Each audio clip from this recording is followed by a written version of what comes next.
from Tackles and Geeks.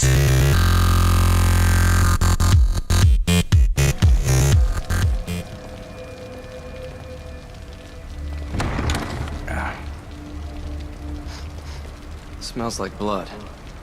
All right, stay sharp.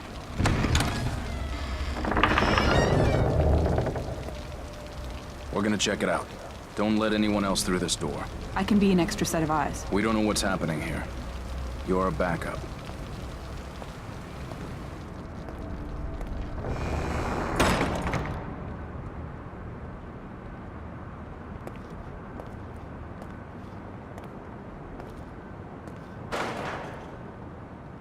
Did you hear something?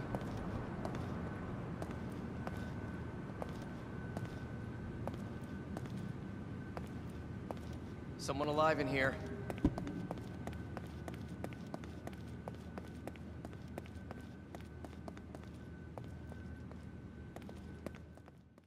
While investigating the scene of a gruesome mass murder at the Beacon Mental Hospital, Detective Sebastian, his partner Joseph, and rookie detective Julie Kidman encounter a mysterious and powerful force.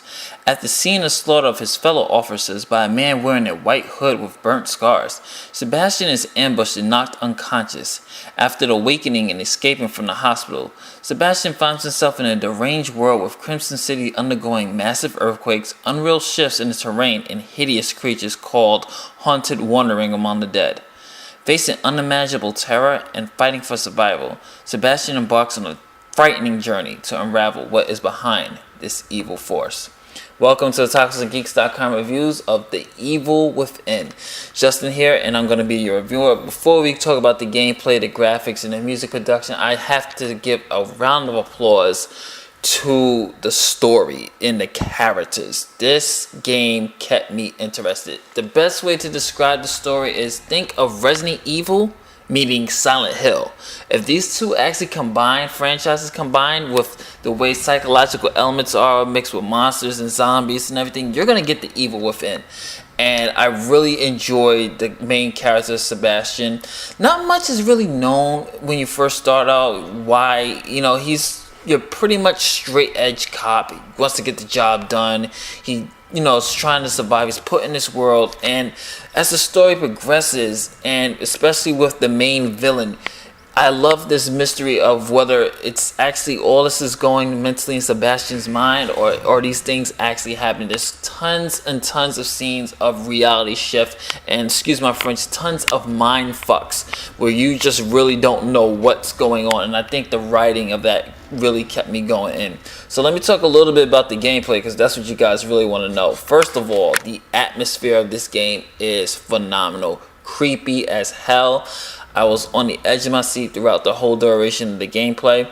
As you can see here, there is going to be a lot of sneaking elements. Any sound can set off these guys. So, as you can see right here, Sebastian just set the alarm, and now he's going to have to run for his life from the chainsaw guy. Any sound, any movement, so it's basically true survival horror, which I love. Your weapons and your ammo are scarce. You have to think smart. You have to really strategize if you want to survive this. And there's tons of crazy moments here that keeps you intense. For those who have heard that this game is basically the sequel of what fans wanted for like Resident Evil 4 gameplay wise. Yeah, this plays just like Resident Evil 4, which I'm going to show you momentarily, especially when it comes to the shooting, the way you organize your weapons, the way you upgrade your weapons. I mean, it's basically, that's not a bad thing. That's actually a really good thing because I'm really in love with the Resident Evil 4 gameplay, and this does it. I think this actually improves that type of gameplay style, and it actually adds on to it.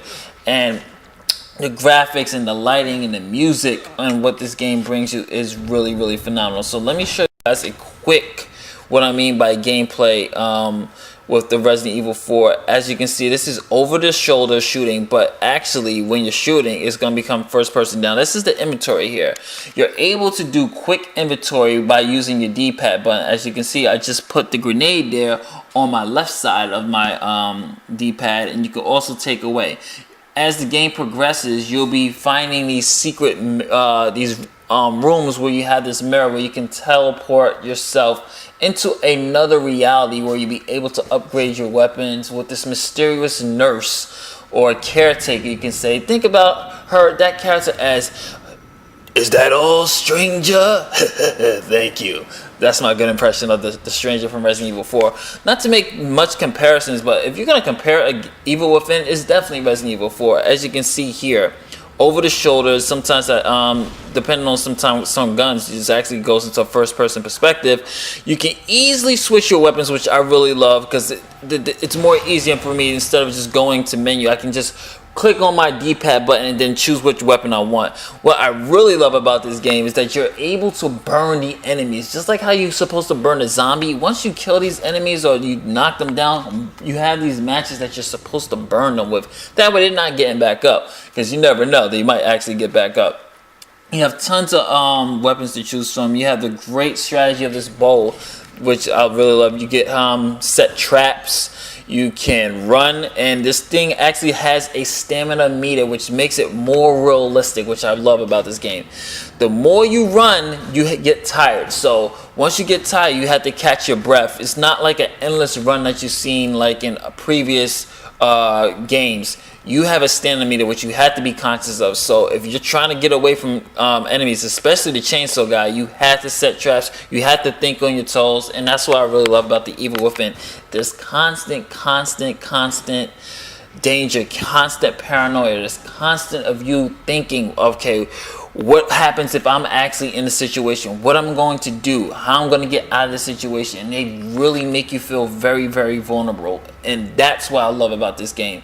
The vulnerability, the ability to not know if you're going to get out alive. Not the ability to, okay, I'm low on ammo. What I'm going to do? I'm going to have to probably use my hands. I'm going to probably have to set some traps, or I'm going to have to probably run. So there's tons and tons of elements, tons of gameplay. The game is like 15 to 20 hours long, but it is worth the price of admission. From the graphics to the music. I have to talk a little bit about the music. Music composition is phenomenal. I love it.